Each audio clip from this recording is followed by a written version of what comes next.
সম্মানিত সুধী, আপনাদের সবাইকে অনেক অনেক প্রীতি আর শুভেচ্ছা জানাচ্ছি। স্বাধীনতার 50 বছর পার করে এই বাংলাদেশ চলছে নতুন এক অর্জনের পথে।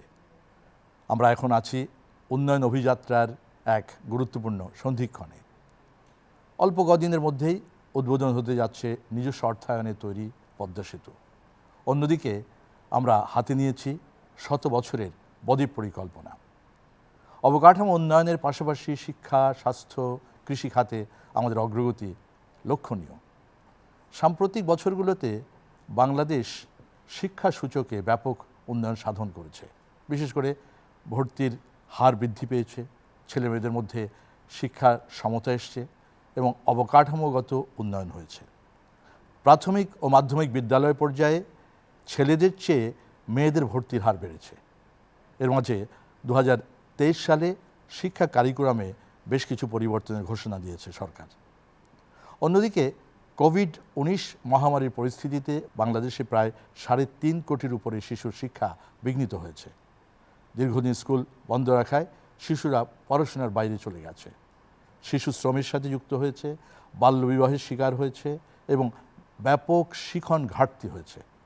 শিখন ঘাটতি দূরীকরণে এবং স্কুল বহির্ভূত শিক্ষার্থীদের শ্রেণীকক্ষে ফিরিয়ে আনার জন্যে এই মুহূর্তে এই সেক্টরে বাড়তি উদ্যোগ এবং বাজেট বরাদ্দ অনেক বেশি জরুরি।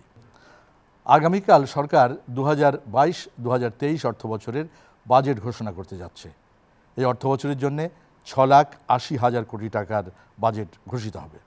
সেখানে শিক্ষা খাতে কতটুকু বরাদ্দ আশা করা হচ্ছে, শিক্ষা খাতে কি পরিবর্তন আনা দরকার আর প্রত্যাশাই বা কতটুকু, এসব বিষয়ে আলোচনা করতে মালালা ফান্ড এবং গণস্বাক্ষরতা অভিযানের যৌথ আয়োজনে চ্যানেল আই-এর আজকের এই বিশেষ অনুষ্ঠান শিক্ষা বাজেট আমাদের প্রত্যাশা। এই অনুষ্ঠানে আমার সাথে উপস্থিত আছেন একজন শিক্ষা আন্দোলনের সাথে দীর্ঘদিন কাজ করছেন, গণস্বাক্ষরতা অভিযানের প্রধান নির্বাহী রাশেদা কে চৌধুরী, এবং একই সাথে তিনি তত্ত্বাবধায়ক সরকারের উপদেষ্টাও ছিলেন। শিক্ষার ব্যাপারে তার কাজকে আমরা উল্লেখ করতে পারি, তিনি যথেষ্ট আন্দোলন করেছেন এই বিষয়ে। এবং আমার সাথে আরও আছেন মালালা ফান্ডের কান্ট্রি রিপ্রেজেন্টেটিভ মোশাররফ তানসেন। এছাড়াও স্টুডিওতে উপস্থিত আছেন বিভিন্ন স্কুল কলেজের শিক্ষার্থীবৃন্দ।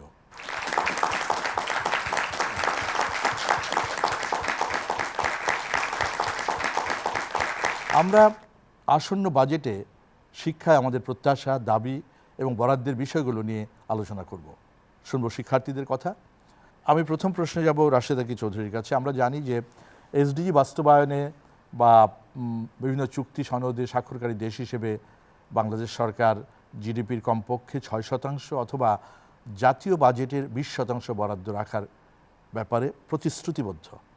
অথচ গত 15 বছরে জাতীয় বাজেটের জিডিপিতে শিক্ষা খাতে বরাদ্দের হার 2 এর পাশেই ঘুরপাক খাচ্ছে বেশ কতগুলো বছর যাবৎ।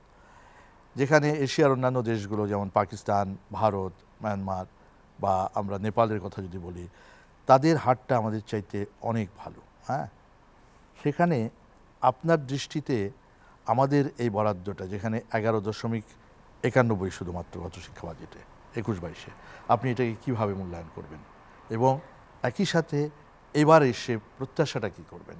কারণ কোভিড 2 বছর খুবই বিপর্যস্ত করেছে সবগুলো খাতকে, একই সাথে শিক্ষা খাতকেও। অনেক ধন্যবাদ এই প্রশ্নটির জন্য। কারণ এই প্রশ্নটি কিন্তু আমাদের শিক্ষা পরিবারের 4 কোটির উপরে শিক্ষার্থী এবং তাদের পরিবারকে ভাবাচ্ছে।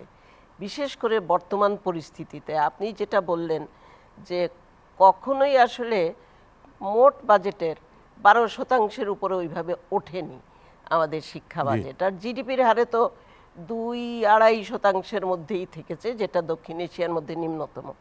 বর্তমান প্রেক্ষাপটে এখন দ্রব্যমূল্যের যে পরিস্থিতি আর শিক্ষায় পরিবারের যে ব্যয়টা বহন করতে হয়, সরকার যতই সহায়তা দেয়, যেমন উপবৃত্তি, বই দিচ্ছে ফ্রি, তারপরে এমপিওভুক্ত শিক্ষক, তারপরেও আমরা দেখতে পাই যে বিভিন্ন গবেষণায় উঠে আসছে যে পরিবারকে অনেক ব্যয় বহন করতে হয়।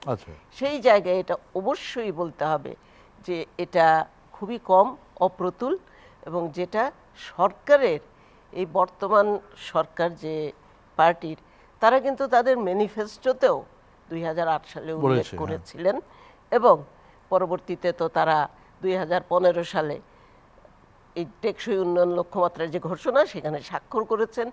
ন্যূনতম 4% হতে হবে, আর 6% পর্যন্ত যাওয়াটা বাঞ্ছনীয়। সেখানেও আমরা কিন্তু আমাদের প্রতিশ্রুতি পারছি না। রাখতে পারিনি। শিক্ষানীতিতেও বলা ছিল 2010-এর, সেখানেও কিন্তু আমরা বাস্তবায়ন করতে পারিনি। এবার যে বাজেট আসছে, কালকেই তো বাজেট, আপনারা কি দেখছেন, প্রত্যাশা কি কীরকম? এবার কি আপনি মনে করছেন যে গত 2 বছরের যে কোভিডকালীন প্রেক্ষাপটটা এটাকে মাথায় রাখবে এবং সেই হিসেবে বরাদ্দটা আসবে? প্রত্যাশা তো আছে আমাদের সরকারের কাছে, কারণ রাখতেই হবে প্রত্যাশা। কোভিডকালে যেভাবে অর্থনীতি বিপর্যস্ত হয়েছিল, কিন্তু অর্থনীতি কিন্তু ঘুরে দাঁড়াচ্ছে, চাকা ঘুরছে, সামনের দিকে যাচ্ছে। কিন্তু শিক্ষা খাতে যে ক্ষতিটা হয়ে গেছে, বলতে গেলে একটা প্রজন্মকে আমরা ক্ষতির মধ্যে ফেলে দিয়েছি।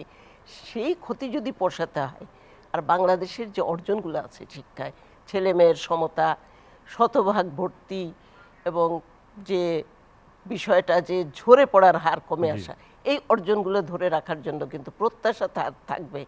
যতই টানাপোড়েন থাকুক, খাদ্য নিরাপত্তা আর আইন নিরাপত্তা এবং জ্বালানি নিরাপত্তা, এই টানাপোড়েনের মধ্যেও আমরা আশা করছি যে শিক্ষাটা অগ্রাধিকারের তালিকাভুক্ত হবে। আসবে।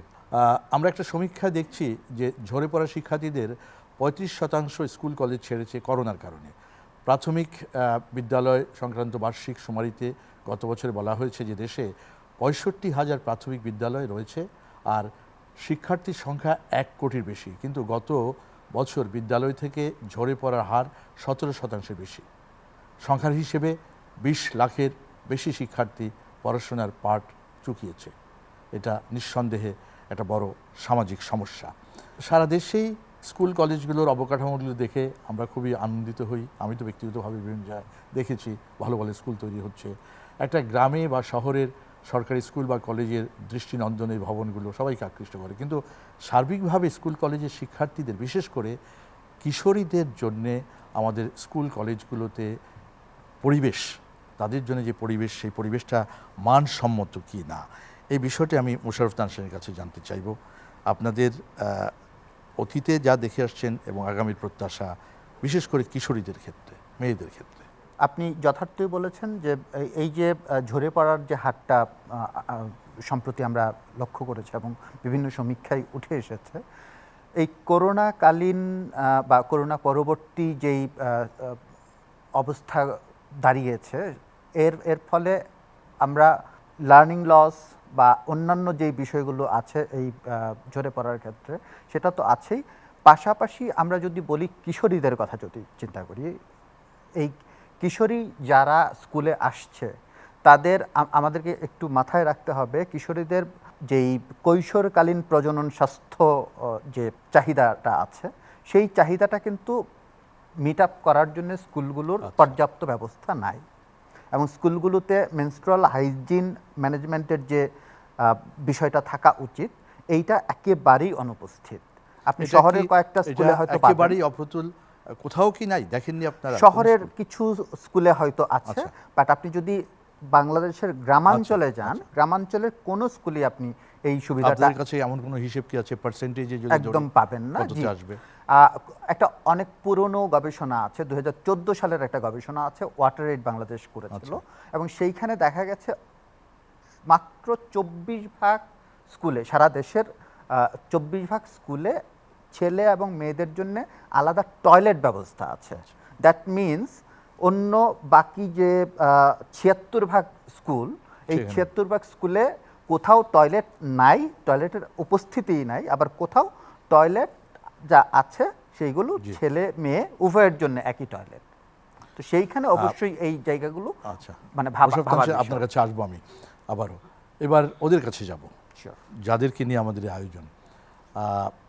তোমরা তোমাদের অবস্থান থেকে আসন্ন বাজেট এবং অতীতের যেই অভিজ্ঞতা দেখছো বাজেটে, শিক্ষা খাতে, সব কিছু মিলিয়ে প্রশ্ন করতে পারো চাইলে। প্রথম কে বলবে? হাত তোলো। আচ্ছা, তুমি। ওকে, বলো তুমি, তোমার প্রশ্ন কি? আমার নাম খন্দকার আরিফিন ফয়সাল, আমি ন্যাশনাল স্কুলে 10ম শ্রেণীতে পড়ছি। আমার প্রশ্ন রাশেদা ম্যামের কাছে, কোচিং, প্রাইভেট কিংবা গাইড নির্ভর পরীক্ষা থেকে আমরা কি কখনো বের হতে পারবো? আশা করছি বের হতে পারবো, তবে সময় লাগবে। অনেক দিনের পুরানো অভ্যাস হয়ে গেছে তো, কিন্তু সম্প্রতি যে শিক্ষাক্রমটা দিয়েছেন সরকার, যেটা আগামী বছর থেকে বাস্তবায়িত হবে, সেটা যদি আমরা বাস্তবায়ন করতে পারি, ভালো করে মনিটরিং করতে পারি, তাহলে কোচিং এবং গাইড বই নির্ভরতা কমবে। পরীক্ষার সংখ্যা কিন্তু কমে আসছে। আমাদের গবেষণায় আমরা দেখেছি পরীক্ষার আগে দিয়েই কিন্তু কোচিং এবং গাইড বইয়ের ব্যবহারটা বাড়ে, আর অভিভাবকরাও সেখানে চিন্তিত থাকেন। আশা করছি কমবে। এর পরের প্রশ্ন কে করবে?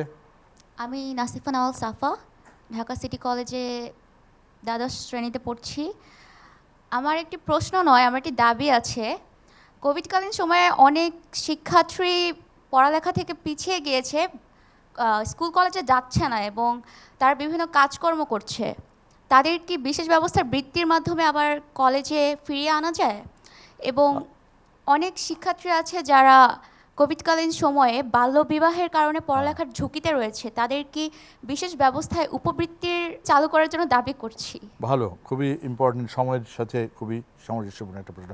মোশাররফ তানসিন, আপনি যদি এটার উত্তর দিতেন, এদের দাবিটা মানে আপনারা কিভাবে দেখেন? এটা কি বাজেটে তো এই জাতীয় বিষয়গুলো থাকে না সেভাবে, হ্যাঁ, বাট এগুলোকে কিভাবে সমাধান করা যায় আপনি যদি একটু বলতেন। ফাইন, আমি অবশ্যই তোমার সাথে একমত, কারণ এই জায়গাগুলোতে অবশ্যই আমাদের কাজ করার অনেক সুযোগ রয়েছে। এবং আমরা যদি দেখি যে গত 1990-এর যে দশক, সেই 90-এর দশক থেকে বাংলাদেশে যে ফিমেল সেকেন্ডারি স্টাইপেন্ড প্রোগ্রাম বা ফিমেল সেকেন্ডারি স্কুল অ্যাসিস্ট্যান্স প্রজেক্টটা চালু হয়েছিল, এরই প্রেক্ষিতে কিন্তু সেকেন্ডারি লেভেলে ভর্তির হারটা অনেক বেড়েছে এবং আমরা যদি বলি যে তাদের কমপ্লিশনের হারটাও অনেক বেড়েছে। তো কাজেই এই জায়গাটাই আমরা অবশ্যই সরকারকে অনুরোধ জানাবো যেন এই উপবৃত্তিটা আবার মানে চালু রাখা যায়, বজায় রাখা যায়, এবং এই কোভিডকালীন যারা ঝরে পড়েছে, যারা বাল্যবিবাহের শিকার হয়েছে, তারা একটা পরিস্থিতির শিকার, একটা বিশেষ পরিস্থিতির শিকার। কাজে এই বিশেষ পরিস্থিতিটাকে আমার মনে হয় যে বিশেষ বিবেচনা নেওয়া উচিত। এবং যদিও এই উপবৃত্তির অন্যতম একটা শর্ত হচ্ছে যে বিয়ে হয়ে গেলে তারা উপবৃত্তি থেকে বঞ্চিত হবে বা উপবৃত্তি থেকে তাদের নাম কাটা যাবে, কিন্তু আমার মনে হয় যে এই বিশেষ পরিস্থিতিটাকে মোকাবেলা করার জন্যে অন্ততপক্ষে তাদেরকে এই উপবৃত্তির স্কিমের সাথে ইনক্লুড রাখা বা জারি রাখা জরুরি। ভালো প্রস্তাব তো আমি থাকতেই একটু পারে। সম্পূরক প্রশ্ন করতে করবে? পারি? একটা আপনি বলবেন, সম্পূরক। হ্যাঁ বলুন। একটা হচ্ছে যে আমরা জানি কিনা এখন কিন্তু ছেলেরাও কিন্তু 20% উপবৃত্তি পায়, যারা দারিদ্র পীড়িত অঞ্চলে, তাদের সেখানে দেখে দেয়া হয়। তারাও কিন্তু এই যে প্রশ্নটা করলে তুমি, যে শ্রমে যুক্ত হয়ে গেলে তারাও কিন্তু পাচ্ছে না। তো এখন উপবৃত্তি যদি ঢালাও বলে দেওয়া হয় যে এই বিয়ের শর্তটা থাকবে না, বা এই যে এত পার্সেন্ট কর্মদিবস বা শিক্ষা দিবসে স্কুলে থাকতে হবে, হাজিরা থাকতে হবে, সেটা যদি একদম উন্মুক্ত করে দেওয়া যায় তাহলে সবার বিয়ে হয়ে যাবে মেয়েদের। কাজে ওইভাবে যাবে না, শর্ত সাপেক্ষে বিশেষ ব্যবস্থায় বিশেষ নীতিমালা করে করতে হবে বিশেষ পরিস্থিতিকে মোকাবেলা করা। আচ্ছা, আর কেউ প্রশ্ন করবে? আমি শুভদীপ চক্রবর্তী, ঢাকা সিটি কলেজ। আমার প্রশ্নটি স্যার শাইখ সিরাজ স্যারের কাছে। স্যার আমি দেখেছি আপনি স্কুল কলেজ শিক্ষার্থীদের নিয়ে একটি অনুষ্ঠান করেন ফিরে চলো মাটির টানে। সেখানে দেখতে পেয়েছি স্যার বিদেশে স্কুল কলেজে এইসব কারিকুলামগুলো যুক্ত আছে। আমাদের দেশে স্কুল কলেজে কি এই বিষয়গুলো কি যুক্ত করা যায়? এটা তো একদম হাতে কলমে একটা প্রশিক্ষণের মতো। এটা হয় কি, এগুলো মানে শিক্ষা কারিকুলামের চাইতে এটা হচ্ছে মেন্টাল ম্যাচিউরিটিটাকে অনেক বেশি, যেমন ফ্যামিলি ফার্ম বলে ওগুলোকে, হ্যাঁ, যে একটা ফার্ম তৈরি হয়েছে, সেখানে ফ্যামিলি তার ছেলেমেয়েকে নিয়ে যাচ্ছে, তারা সেখানে থাকছে, খাচ্ছে, মাটির সাথে মিশছে, তারা ফসল তুলছে, ফসল নিড়ানি দিচ্ছে, দু একদিন থেকে আবার চলে আসতেছে। এইটা হলো একটা।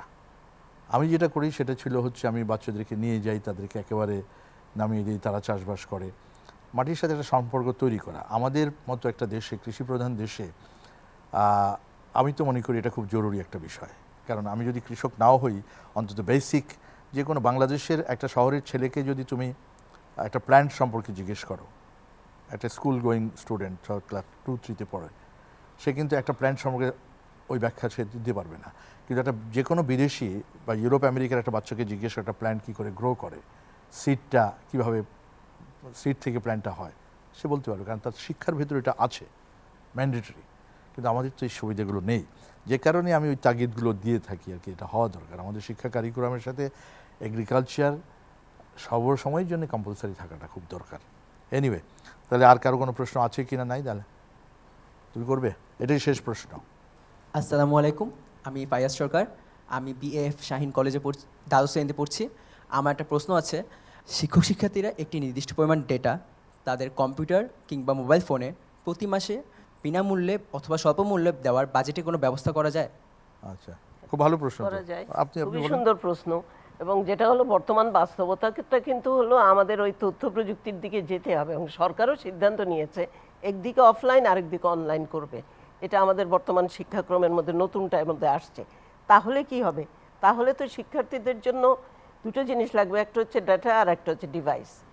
এই দুটোর জন্য আমরা সরকারের কাছে ইতিমধ্যেই আবেদন জানিয়েছি যে অতি স্বল্প মূল্যে, যদি করতেই হয় স্বল্প মূল্যে, আর কোথাও কোনো কর আরোপ করা যাবে না। এটা আমাদের প্রত্যাশা যে শিক্ষার জন্য যে ডাটা বা ইন্টারনেট ইউজ কর আরোপ করা যাবে না, কারণ গতবার করা হয়েছিল একটা সারচার্জ, ওটা পরে ওনারা উইথড্র করেছেন আমাদের আবেদনের ভিত্তিতে। গভর্নমেন্ট কিন্তু গত বছর থেকে ব্লেন্ডেড লার্নিং ফ্রেমওয়ার্ক নামে একটা ফ্রেমওয়ার্ক তৈরি করার কাজ শুরু offline, করেছেন, এবং এটা এখন অনুমোদনের অপেক্ষায় আছে। শিক্ষা মন্ত্রণালয়ের নেতৃত্বে এই কাজটা হচ্ছে। তো সেইখানে যদ্দূর আমি জানি, কারণ আমি একটা উপকমিটির সাথে জড়িত, তো সেই সূত্রে যদ্দূর জানি প্রায় 1.5 লাখ কোটি টাকার একটা বাজেট দেওয়া হয়েছে আচ্ছা। আগামী 10 বছরের জন্য। 10 বছর না, ঠিক 7 বছরের জন্য, 2023 থেকে 2030 এর মধ্যে। তো SDG 1,51,000 কোটি টাকার মতো। তো আমার অবশ্যই দাবি থাকবে অর্থমন্ত্রীর কাছে বা সরকারের কাছে যে এই যে বাজেটটা দেয়া হয়েছে এর মধ্যে আবার 3টা ভাগ আছে। একটা হচ্ছে ইমিডিয়েট আর্জেন্ট, সেটা আগামী বছর 2023-কে লক্ষ্য করে, এবং এরপরেরটা আছে মিড টার্ম বা শর্ট টার্ম, সেটা হচ্ছে 2025-কে টার্গেট করে, এবং মিড টার্ম হচ্ছে 2030 পর্যন্ত। তো এই আর্জেন্ট যে বাজেটটা ওইখানে বলা আছে, সেই বাজেটটা যেন অবশ্যই অনুমোদন দেওয়া হয়, কারণ আর না হয় এই যে ডেটা ডিভাইস যেগুলোই বলা হচ্ছে, ওইখানে 5টা এলিমেন্টের কথা বলা আছে: teaching learning process, content, educational content development, assessment, inclusive infrastructure এবং টিচার্স প্রফেশনাল ডেভেলপমেন্ট। তো এই 5টা খাতেই আমার মনে হয় যে খুব ইমিডিয়েট বরাদ্দ অবশ্যই দেওয়া দরকার। ধন্যবাদ আপনাদের সবাইকে, বিশেষ করে রাশেদাকে চৌধুরী, আপনাকে ধন্যবাদ স্টুডিওতে সময় দেওয়ার জন্য। শরফ তানসেন, আপনাকে ধন্যবাদ। ধন্যবাদ তোমাদের সবাইকে, তোমরা কষ্ট করে আমাদের আয়োজনে এসছো। প্রত্যাশা সবারই থাকবে ভালো একটি বাজেট হোক, শিক্ষার জন্য বরাদ্দ ভালো হোক, কারণ শিক্ষার বাজেট তো এটা শুধু যে একটা বাজেট না, আমি মনে করি যে এটা একটা ইনভেস্টমেন্ট। আমি ভালো ইনভেস্ট করলে ভালো আউটপুট পাবো, সেরকম একটা বিষয়। তোমাদের সবাইকে আরও একবার ধন্যবাদ। দর্শক বন্ধুরা, আমরা অনুষ্ঠানের একেবারে শেষে। এই অনুষ্ঠানের আয়োজনের জন্য মালালা ফান্ড এবং গণস্বাক্ষরতা অভিযানকে ধন্যবাদ জানাচ্ছি। প্রিয় দর্শক, আমেরিকান রাজনীতিবিদ এলিজাবেথ ওয়ারেন বলেছিলেন, একটা ভালো শিক্ষা হলো একটা ভালো ভবিষ্যতের মূল ভিত্তি। এবং কিংবদন্তি বিপ্লবী নেতা নেলসন ম্যান্ডেলা বলেছিলেন, শিক্ষা হলো সবচাইতে ক্ষমতাধর অস্ত্র, যা আমরা ব্যবহার করতে পারি এই পৃথিবীকে পাল্টে দেওয়ার জন্যে। শিক্ষাই আদতে টেকসই উন্নয়নের মূল ভিত। সুশিক্ষিত মানুষ ছাড়া ভালো জাতি গঠন করা সম্ভব নয়। সম্ভব নয় সক্ষমতা অর্জনও। তাই শিক্ষায় পর্যাপ্ত বাজেট যেমন জরুরি সুষ্ঠু নীতিমালা গ্রহণ। 2030 সালে জাতিসংঘ ঘোষিত টেকসই উন্নয়ন লক্ষ্যমাত্রা এসডিজি অর্জনের ক্ষেত্রেও শিক্ষার উন্নয়ন খুবই জরুরি। তাই প্রত্যাশা করি এ বিষয়ে সংশ্লিষ্টরা গুরুত্বপূর্ণ পদক্ষেপ নেবেন এবং আসন্ন বাজেটে এর প্রতিফলন আমরা দেখতে পাব। স্টোরিতে আসার জন্য আপনাদের সবাইকে আরও একবার ধন্যবাদ। এতক্ষণ আপনারা যারা পর্দায় আমাদের সাথে ছিলেন। খুদা হাফেজ।